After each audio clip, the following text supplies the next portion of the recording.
Good morning, folks. Welcome to another episode of Bulletin, your morning market catch up. I'm your host, Dave, bringing you today's highlights. Let's take a look at how key indices are doing.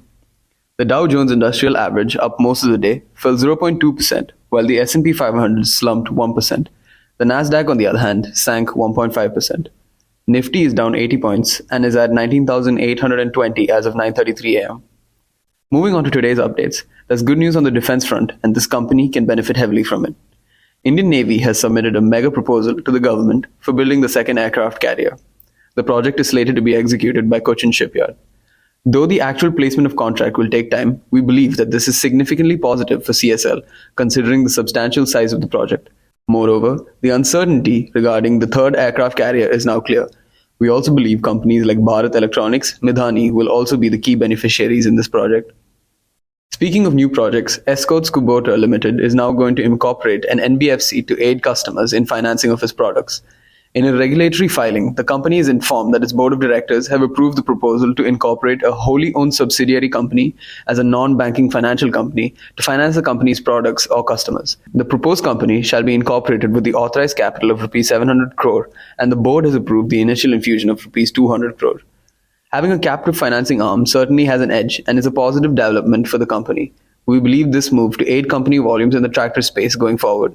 We expect the operations of NBFC to start in about 12 to 18 months. While things are looking up on the home front, US is facing a little turbulence.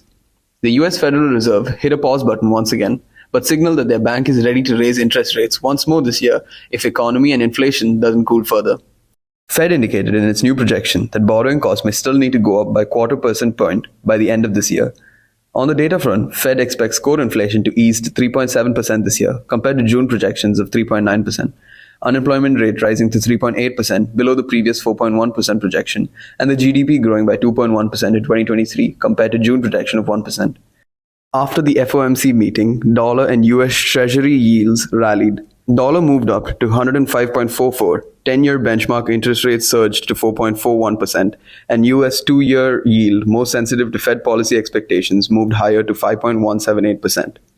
We expect the dollar index to remain elevated and face a hurdle near 106.50 levels and then slip back towards 103 levels in the coming weeks as recent economic data from US suggests that economy is cooling.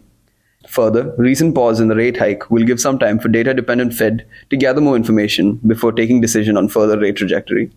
So that's all for today, folks. We hope to see you again tomorrow, same time, same place. Thanks for tuning in. Investments in security markets are subject to market risks. Read all scheme-related documents carefully.